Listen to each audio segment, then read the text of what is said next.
구독, 좋아요, 알림 설정, 후원 진심으로 감사드립니다. 오늘은 국방력을 길러야 하는 이유를 다시 한번 짚어보고 가겠습니다. 얼마 전 보도해드렸던 우크라이나와 러시아 간의 트럼프의 화해 정책이 있었습니다. 종전 합의였습니다. 문제는요, 이게 종전이 아니라 사실상 항복 문서에 가까웠었죠. 12월 20일 오늘 추가적 소식이 들려왔습니다. 우크라이나는 더 이상의 피해를 막기 위해 눈물을 머금고 협상 테이블에 앉았습니다. 여기서부터 자주 국방이 되지 않는 나라가 얼마나 잔인하게 짓밟히는지 볼 수 있는 대목입니다. 푸틴은 협상 테이블 그마저도 거절했습니다. 이유요? 우크라이나는 아직 준비가 안 됐다는 겁니다. 러시아 국영통신 리아 노보스티에 따르면 푸틴은 연례 기자회견에서 우크라이나가 영토 문제를 논의할 의지가 없다고 말했습니다. 전쟁의 시작도 전쟁의 종결 책임도 모두 우크라이나에 돌렸습니다. 그리고 분명히 못 박습니다. 작년 6월에 제시한 조건, 그러니까 우크라이나 철군과 나토 가입 포기. 이 조건에서 한 발짝도 물러설 생각이 없다는 겁니다. 푸틴은 전황에 대해서도 노골적으로 말합니다. 러시아군은 전 전선에서 전진 중이고 우크라이나군은 모든 방향에서 후퇴하고 있습니다. 지금 점령한 지역을 발판 삼아 다른 지역으로도 진군할 수 있는 상태라고요. 그리고 연말까지 추가적인 성과를 거둘 거라고 공언합니다. 여기서 중요한 장면이 하나 나옵니다. 푸틴은 트럼프가 분쟁을 끝내기 위해 진지하게 노력하고 있다며 알래스카 회담에서 미국 측이 제시한 타협안에 사실상 동의했다고 말합니다. 그리고 이렇게 말하죠. 이제 선택은 전적으로 우크라이나와 유럽의 손에 있습니다. 전쟁을 끝내지 못하면 그 책임은 러시아가 아니라 상대에게 있다는 프레임입니다. 미국 기자가 묻습니다. 만약 전쟁이 계속돼 사망자가 늘어나면 책임을 질 거냐고요. 러시아도 말로는 평화를 원한다고 하면서 조건은 단 하나도 바꾸지 않습니다. 결국 지금 상황은 이겁니다. 우크라이나는 전장에서 밀리자 협상에 나가려 했고 러시아는 그 약함을 확인하자 더 많은 걸 요구하는 것이죠. 이게 바로 자주 국방력이 무너졌을 때 국가가 어떤 대우를 받는지를 적나라하게 보여주는 장면입니다. 전쟁은 총으로만 지는 게 아닙니다.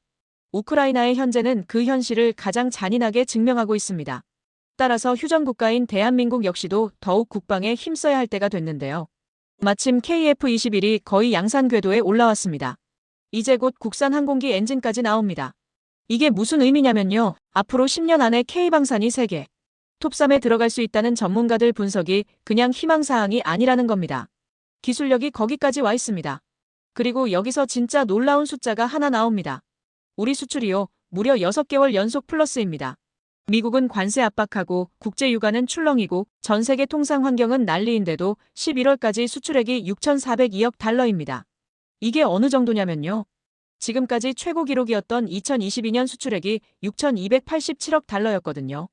그걸 이미 115억 달러나 넘어섰습니다. 말 그대로 역대 최대 실적이 눈앞이 아니라 이미 거의 찍어놓은 상태입니다. 이 흐름을 공식적으로 확인해준 자리도 있었습니다. 올해 3분기까지 무려 8만 9천 개 기업이 수출에 참여했습니다. 역대 최다입니다. 중소기업 수출액도 871억 달러, 이 역시 사상 최대치입니다. 이건 단순히 수출이 잘 됐다 수준이 아닙니다. 한국 산업 구조 자체가 한 단계 위로 올라갔다는 신호입니다. 국산 엔진, 방산 기술 자립, 수출 시장 다변화, 중소기업 동반 성장. 이 퍼즐이 지금 동시에 맞아 들어가고 있습니다. 그래서 요즘 K방산을 단순히 무기 잘 파는 나라라고 보는 시선은 이미 늦었습니다. 이제 한국은 기술, 생산, 가격, 신뢰까지 전부 계산이 끝난 나라로 보이기 시작한 겁니다. 더군다나 12월 19일자로 정부에서 연 30조 방산 목표를 설정한 상태입니다. 그리고 정부가 분명히 못 박은 게 하나 더 있습니다. 이 상승 흐름을 대기업 숫자 놀이로 끝내지 않겠다는 겁니다. 중견기업, 중소기업, 지역경제, 그리고 현장에서 일하는 노동자들까지 이 흐름을 끝까지 연결하겠다는 거죠. 그래서 나온 키워드가 산업혁신, 그리고 K방산을 중심으로 한 새로운 무역 전략입니다. 이 전략에 가장 민감하게 반응하는 나라들이 있습니다. 바로 인도와 필리핀, 그리고 유럽 쪽입니다. 특히 인도 이 나라는요, 전 세계에서 손에 꼽히는 초대형 무기 수입국입니다. 지금 인도는 메이크 인 인디아를 전면에 내걸고 방산 자립에 국가 역량을 쏟아붓고 있습니다. 그래서 지금 한국과 인도의 관계는 그 어느 때보다 가까워졌고 국방 교류 속도도 눈에 띄게 빨라졌습니다. 한국 입장에서는 첨단 무기를 인도에 수출하면서 시장 점유율을 빠르게 넓히는 전략이고 인도 입장에서는 한국의 앞선 기술을 흡수해서 자국 무기 국산화 속도를 끌어올리는 완벽한 윈윈 구조입니다. 그리고 인도 방산 시장은요, 규모가 그냥 말이 안 됩니다. 지금 전 세계 방산 강국들이 전부 인도 시장 하나 잡겠다고 달려들고 있고 경쟁은 점점 더 살벌해지고 있습니다. 이 와중에 얼마 전 인도 공군 참모총장이 한국을 조용히 방문했습니다. 결과는 아직 비공개였죠. 그래서 더 시끄러웠는데요. 그런데 분위기를 확 뒤집은 게 뭐였냐면 중국 언론이었습니다. 중국 쪽에서 먼저 인도가 KF-21 도입을 본격적으로 논의하고 있다. 이렇게 대대적으로 보도를 해버린 겁니다. 이 보도 직후 양국은 바로 협상 테이블에 앉았고 결국 인도는 한국산 K9 자주포 백문 추가 도입을 최종 확정했는데요. 이 소식이 나오자 중국은 또 한 번 제대로 발끈했죠. 특히 중국이 민감해하는 건 이겁니다. 인도가 KF-21을 도입해서 국경 지역에 배치할 가능성, 그리고 이미 실전 배치된 한국산 K9 자주포 전력입니다. 지금 중국은 한국 무기가 퍼지는 것 자체를 하나의 위험 요소로 보기 시작한 상황입니다. 인도 현지 언론 분위기를 보면요. 말이 거의 단정적입니다. 지금 인도가 선택할 수 있는 가장 현실적이고 가장 안정적인 차세대 전투기 대안은 KF-21입니다. 전문가들 결론도 똑같습니다. 싸고 성능되고 정치적 족쇄 없고 기술 협력까지 가능한 전투기. 이 조건을 동시에 만족하는 기체가 지금 시장에 거의 없다는 거죠. 그래서 지금 인도, 그리고 그 인도를 바라보는 중국까지 전부 KF-21을 그냥 전투기가 아니라 전략 변수로 보기 시작한 겁니다. 가격, 성능, 정비 난이도, 운용 효율성까지. 이 네 가지를 동시에 만족시키는 전투기. 지금 시장에 사실상 KF-21 하나뿐이라는 거죠. 그래서 인도 내부에서는 이미 이런 시나리오까지 돌고 있습니다. 2026년 KF-21 양산 시점까지는 라팔 30대로 어떻게든 버티고 그 이후부터는 본격적으로 KF-21을 들여온다는 구상입니다. 지금 흐름만 보면요. 왜 인도가 한국을 선택할 수밖에 없는가? 이 질문에 대한 답은 이미 방향이 정해진 느낌입니다. 그리고 이게 갑자기 나온 이야기가 아닙니다. 한국이 인도에 K9 자주포를 수출했을 때를 보시면 됩니다. 그때 한국은 무기만 던져주고 빠진 게 아니었습니다. 정비체계, 예비부품 공급망, 운용 매뉴얼까지 전부 같이 깔아줬습니다. 그래서 인도는 가동률 걱정 없이 현장에서 바로 굴릴 수 있었습니다. 이 경험이 쌓이니까 인도 입장에서는 한국 무기는 사서 쓰면 된다. 이 인식이 완전히 굳어버린 겁니다. 그리고 이게 지금 KF-21을 바라보는 인도의 시각에 그대로 이어지고 있는 거죠. 인도 내부 분위기도 아주 명확합니다. F-35. 가격 너무 비싸고 정치 조건 너무 복잡해서 현실적으로 어렵다. 그래서 자연스럽게 비용 대비 성능, 기술 자립성, 정치적 리스크까지 모두 감당 가능한 선택지로 KF-21이 올라오는 겁니다. 전문가들 분석도 거의 한 목소리입니다. KF-21은 전 세계 틈새 시장에서 300에서 400대 정도의 확실한 수요가 있고 한국은 이미 T-50, FA-50으로 7개국에 200대 이상 수출하면서 이 분야에서 능력을 증명했습니다. 군용 항공기 수출한 지 10년도 안 됐는데 이 성과요? 솔직히 말해서 속도가 그냥 비정상적으로 빠른 겁니다. 그래서 방위사업청과 카이는 KF-21 주요 수출 시장을 동남아, 중남미, 유럽으로 아주 정확하게 찍어놓고 국가별 맞춤 전략까지 이미 다 세팅해둔 상태입니다. 그런데요. 아직 하나 남은 숙제가 있습니다. 바로 KF-21 블록원에 들어가는 미국산 GE F414 엔진입니다. 이 엔진 문제를 어떻게 정리하느냐가 KF-21이 잘 만든 전투기에서 진짜 게임 체인저로 가느냐를 가르는 마지막 관문입니다. 지금 KF-21 앞에 놓인 가장 큰 변수, 바로 미국의 ITAR 규제입니다.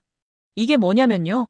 엔진처럼 핵심 장비가 미국산이면 그 전투기를 어느 나라에 파느냐를 미국이 사실상 최종 결정하는 구조입니다. 미국이 오케이 해야 팔 수 있고 안 돼 하면 거기서 끝입니다.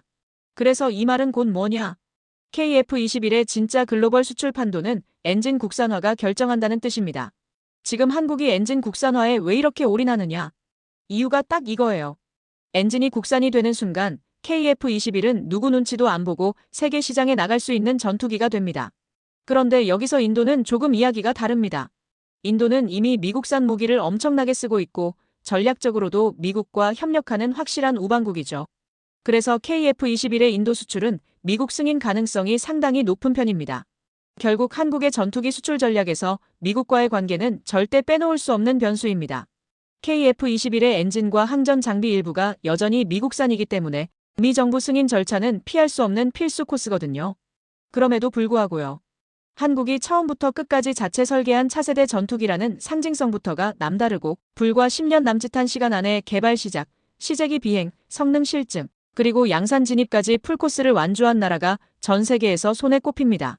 지금 전투기 시장의 절대 강자는 여전히 미국이 맞습니다. 이건 부정할 수 없어요. 하지만 특정 분야에서는 한국이 확실한 존재감을 보여주고 있습니다. 특히 이렇게 짧은 시간 안에 전투기 기술을 이 정도까지 끌어올린 나라가 등장했다는 사실 자체가 국제방산업계에서는 이건 그냥 신제품이 아니라 이벤트다 이런 분위기로 받아들여지고 있습니다. 그리고 지금 한국이 가장 집중하고 있는 분야가 바로 무장 시스템입니다. 전투기의 심장이라고 할 수 있는 핵심 무장을 외국에 의존하지 않고 완전히 우리 손으로 만들겠다는 거죠. 사실 한국은요. 1950년대부터 외국 전투기를 들여와 직접 정비하고 직접 굴리고 직접 고쳤으면서 엄청난 노하우를 쌓아왔습니다. 그 시간이 그냥 흘러간 게 아닙니다. 지금 KF-21로 전부 돌아오고 있는 중입니다. 이제 남은 건 딱 하나입니다. 엔진까지 우리 손에 쥐는 순간 KF-21은 전혀 다른 급의 전투기가 됩니다. 이 모든 경험들이 그냥 흘러간 게 아닙니다. 하나하나 쌓여서 결국 KF-21이라는 결과물로 터진 거고요. 이제 한국은 외국 전투기 빌려와서 쓰는 나라가 아니라 우리 전투기로 우리 영공을 지키는 나라가 됐습니다. 이거요. 진짜 말 그대로 급이 달라진 겁니다. 국가 군사력 단계가 한 칸 올라간 거예요. 그리고 무장 국산화 속도요. 솔직히 말해서 미쳤습니다. 지금 한국 무장 국산화 속도 정상적인 속도가 아니에요. 단거리 공대공 미사일은 2022년에 개발 착수하자마자 바로 성과가 나오기 시작했고요. 장거리 유도무기 같은 전투기의 핵심 중 핵심 무장도 이미 완성 단계에 거의 들어갔습니다. 국방과학연구소가 이걸 어떻게 접근하느냐면 전투기에 맞춰 무기 하나 얹자 이 수준이 아닙니다. 아예 처음부터 KF-21의 능동형 A사 레이더랑 완벽하게 연동되는 100% 국산 무장 생태계를 통째로 설계하고 있어요. 왜냐 전투기 경쟁력을 가르는 건 결국 딱 두 가지거든요. 기동성, 그리고 무장 능력 이 두 개에서 밀리면 아무리 잘 만들어도 시장에서는 바로 탈락입니다. 그래서 무장을 국산화하고 그 무장을 KF-21 기체 성능에 딱 맞게 최적화하는 작업은 이제 선택이 아니라 의무가 된 겁니다. 여기서 한 발 늦으면 그냥 게임 끝이에요. 그래서 KF-21은 남해 상공에서 실제 공대공 미사일, 공대지 미사일까지 다 쏴봤습니다. 근데 이게 보여주기용 테스트가 아닙니다. 여러 고도, 여러 속도, 여러 기동 조건에서 무장이 정상 분리되는지, 유도가 제대로 되는지, 표적을 정확히 잡는지 하나하나 다 찢어서 검증하는 실전형 테스트였습니다. 이 말은 뭐냐면 이제 KF-21은 언젠가는 실전 배치될 수 있다가 아니라 실전 배치해도 된다는 단계로 확 들어왔다는 뜻이에요. 그리고 여기서 하나 더. 얼마 전에 한화에어로스페이스가 인도랑 K9 자주포 백문 추가 계약, 이거 성사시켰죠? 이거요. 포를 좀 더 팔았다 이 정도 의미 아닙니다. 이건 인도가 한국산 무기를 얼마나 신뢰하고 있는지를 아주 노골적으로 보여준 장면이에요. 한번 써봤는데 좋았고 정비 잘 됐고 가동률 안정적이었고 그래서 그냥 더 가져와 이렇게 된 겁니다. 그리고 이 신뢰, 이게 그냥 기분 좋은 평가 정도가 아닙니다. 이 신뢰가 그대로 KF-21 이야기로 직결되고 있다는 게 핵심입니다. 지금 인도와 한국의 밀착 움직임, 중국 입장에서 보면요. 솔직히 말해서 꽤 아픈 지점을 정확히 찌르고 있어요. 중국이 제일 민감하게 보는 건 딱 세 가지입니다. 첫째, 인도라는 상대. 둘째, 전투기라는 무기. 셋째, 거기에 한국이 끼어들었다는 사실. 이 조합 자체가 중국 입장에선 최악에 가깝습니다. 중국 내부 시각부터 보면 이렇습니다. 인도는 원래 러시아 무기 쓰던 나라인데요. 그런데 러시아가 우크라이나 전쟁으로 사실상 무기 공급 능력을 잃었고 그래서 지금 인도가 무기 갈아타는 중입니다. 여기까지는 중국도 이해합니다. 근데 문제는 그 다음 선택지가 한국이라는 거죠. 중국은 인도가 프랑스 라파를 더 사는 건 참고 봤었는데 비싸고 물량도 한계 있고 전략적으로 큰 위협은 아니라고 보거든요. 하지만 KF-21은 다릅니다. 중국이 내부 분석에서 가장 경계하는 표현이 딱 하나 있어요. KF-21은 대량 보급이 가능한 전투기다. 이게 왜 무섭냐면요. 인도가 KF-21을 들이면 이건 10대, 20대 문제가 아니라 100대, 200대 단위로 갈 가능성이 큽니다. 그리고 중국은 이걸 이렇게 계산했던 거죠. 인도가 KF-21을 국경 지역에 배치한다면 그럼 히말라야 전선의 공중 균형이 바뀐다. 지금까지는 숫자와 미사일로 눌렀는데 이제는 센서, 데이터 링크, 정밀 타격으로 맞붙어야 합니다. 이 순간부터 중국군 입장에선 전술 계산식이 완전히 바뀐 것이죠. 그래서 중국의 공식 반응은 아마 이렇게 나올 가능성이 높아요. 관영 매체에서는 KF-21은 완전한 5세대 전투기가 아니다. 엔진과 핵심 기술은 여전히 미국 의존 인도는 또다시 외국 무기에 종속될 것. 이런 식의 평가절하 프레임을 굉장히 공격적으로 깔 겁니다. 동시에 인도는 전략적 자율성을 잃고 있다. 한국은 미국의 군사체계 일부일 뿐. 이런 정치적 메시지도 같이 던지겠죠. 하지만 이건 거치약이고요. 속마음은 다릅니다. 중국 내부 군사분석 쪽에서는 이미 이런 보고가 올라갔을 가능성이 큽니다. KF-21이 들어오면 제니10으로도 부담스러워집니다. 왜냐면 KF-21은 단독으로 싸우는 전투기가 아니라 편대 데이터 미사일로 싸우는 기체거든요. 중국이 가장 싫어하는 유형입니다. 그리고 하나 더 중국이 진짜로 신경 쓰는 포인트가 있어요. 한국 무기의 신뢰도입니다. 인도 입장에서 중국제 무기는 싸지만 믿기 어렵다는 인식이 강합니다. 반면 한국 무기는 가성비 좋으면서도 효과도 좋고 잘 작동한다는 이미지가 생겼어요. K9 자주포, FA-50, 천무, 그리고 이제 KF-21까지. 중국은 이 흐름을 단순한 무기 거래가 아니라 세력 확산으로 봅니다. 그래서 내부적으로는 이런 우려도 나올 겁니다. 인도가 KF-21을 선택하면 동남아, 중동, 아프리카에서도 한국 무기를 기준으로 보기 시작합니다. 이건 중국 방산 수출에 직접적인 타격입니다. 한마디로 말하면 이거죠. 중국은 지금 인도-한국 조합을 아직 막을 수는 있다고 생각하지만 솔직히 말해서 상당히 불안해하고 있습니다. 그리고 인도가 KF-21을 진짜로 선택하는 순간 그때부터는 중국도 인정할 수밖에 없는 현실이 하나 생기게 됩니다. 한국은 더 이상 부차적인 무기 공급국이 아니다. 이게 바로 중국이 제일 두려워하는 결론입니다. 인도 내부 분위기요? 이미 이렇게 굳어졌습니다. 한국 무기. 써보니까 됩니다. 말 그대로 잘 돌아가고 가성비 최고네. 전쟁 나도 믿고 쓸 수 있습니다. 이 인식이 이미 자리 잡았다는 거죠. 여기에 인도랑 중국 관계가 불을 더 붙이고 있습니다. 겉으로는 합의했다, 긴장 완화됐다 말은 하지만요. 속을 들여다보면 전혀 아닙니다. 중국은 병력 몇 부대 뒤로 뺐을 뿐이지 전투기, 미사일, 핵심 전력은 국경 바로 뒤에 그대로 박아놨습니다. 압박이 줄어든 게 아니라 모양만 바뀐 상태라는 겁니다. 그래서 K9을 더 들여온 거고, 그래서 이제는 차세대 전투기까지 본격 검토에 들어간 거죠. 이 분위기 그대로 가면요. KF-21 이야기는 앞으로 더 자주, 더 크게 나올 수밖에 없습니다. 왜냐하면 인도 국방장관이 직접 이렇게 말했거든요. 현재 전력으로는 주변국을 상대하기 부족하다. 앞으로 최소 200기 이상의 신규 전투기가 필요할 것이라고요. 이 한 문장이 지금 인도 공군 상황을 정확하게 보여줍니다. 그런데 문제는 뭐냐? 미국산 전투기요? 가격부터 부담이고 옵션은 빡빡하고 운영비는 말 그대로 감당이 안 됩니다. 그러니까 인도 입장에서 현실적인 계산을 해보면 비싸고 조건 많은 전투기냐, 아니면 가격 성능 정비 운용 전부 균형 맞는 전투기냐. 여기서 자연스럽게 KF-21이라는 이름이 계속 올라오는 겁니다. 지상전도 커버되고 공중전도 되고 가격은 현실적이면서 성능은 확실한 전투기. 그리고 이 조건에 거의 교과서처럼 들어맞는 기체가 바로 KF-21입니다. 지금 인도 공군 상황을 보면요. 라팔 30여 대로 간신히 버티고 있습니다. 이걸로는 전력 균형? 솔직히 말해서 택도 없습니다.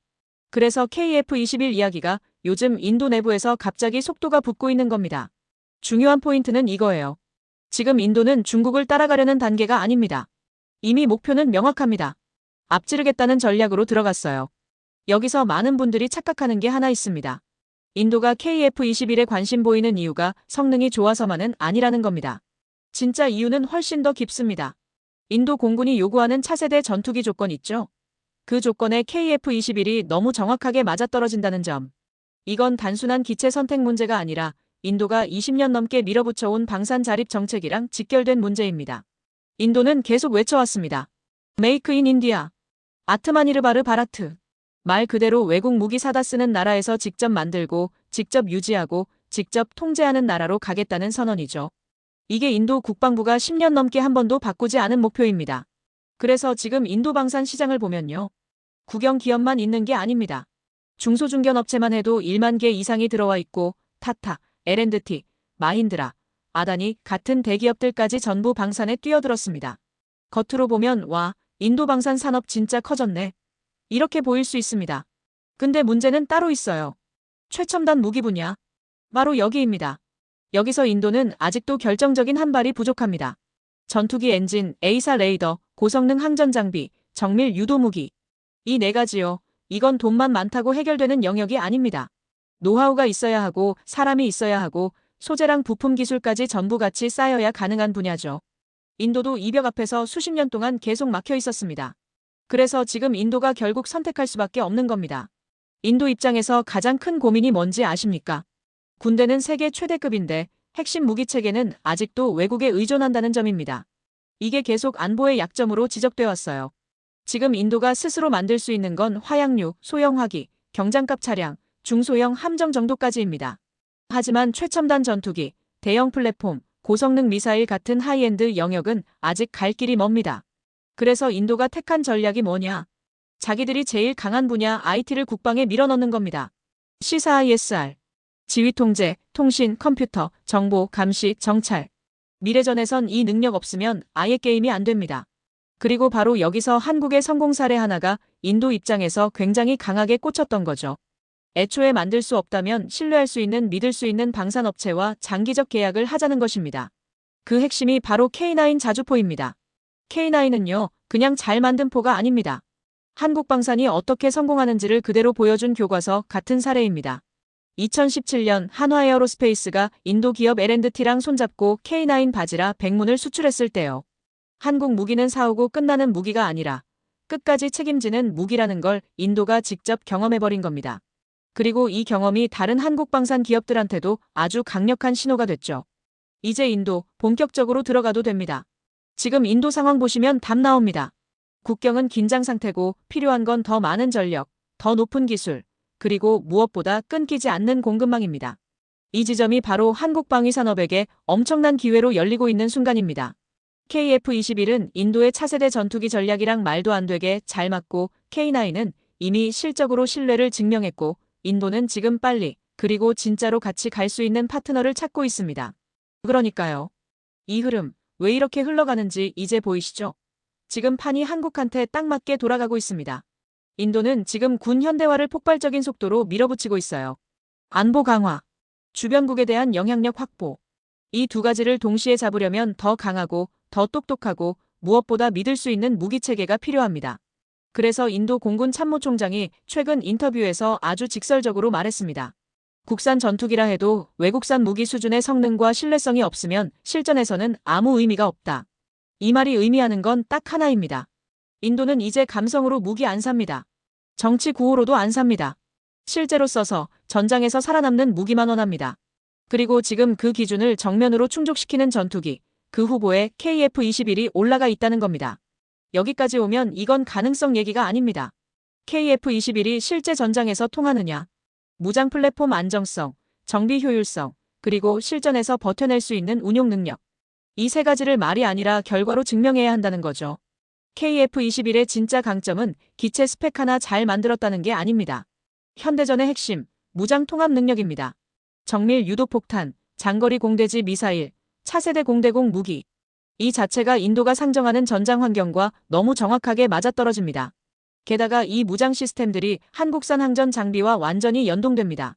이건 단순히 외국 무기 붙여서 날리는 수준이 아닙니다. 단기 구매가 아니라 장기 파트너십. 함께 만들고 함께 운영하고 함께 키워가는 구조. 바로 인도가 원하던 그림이죠. 물론 여기서 끝은 아닙니다. 이제는 제도 쪽이 따라와야 합니다. 기술 이전 과정에서의 기술료 구조, 핵심 부품 국산화 범위, 중장기 협력 조건에 대한 정비. 이걸 제대로 설계하지 않으면 한국 기업들이 인도 시장에서 주도권을 잡기 어렵습니다.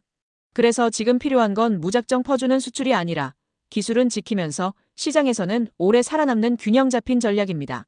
KF-21이 여기까지 온 것도, 인도가 이 타이밍에 움직이는 것도, 중국이 이렇게 민감하게 반응하는 것도 전부 하나로 이어진 그림입니다. 지금 인도 시장에서 특히 주목받는 사업들 한두 개가 아닙니다. 신형 자주대공포 미사일 체계, 차세대 경전차 사업. 전부 다 덩치 큰 프로젝트들이고 이 중 몇 개만 제대로 성사돼도 한국과 인도의 방산 협력은 지금 수준을 훨씬 넘어섭니다. 그래서 이 협력은 단기 계약이 아니라 장기 구조로 봐야 합니다. 정부, 기업, 군이 같이 묶여서 움직여야 하는 이유도 바로 이거죠. 그리고 여기서 중국 반응이 정말 흥미롭게 튀어나옵니다. 중국은 제20 실전 배치 이후 아시아 태평양 공군력에서 자기들이 이미 우위에 있다고 강하게 믿고 있습니다. 그러니까 KF-21 같은 신흥 플랫폼이 괜히 주목받는 것 자체가 불편한 거죠. 한국의 성과를 가능한 한 작게 만들고 우리는 이미 위에 있다는 이미지를 유지해야 하니까요. 그래야 내부 여론도 잡고 주변국들에 대한 영향력도 계속 유지할 수 있습니다. 구독, 좋아요, 알림 설정 해두시면 매일 신속하고 정확한 방산 소식을 전달해드리겠습니다. 시청해주셔서 감사합니다.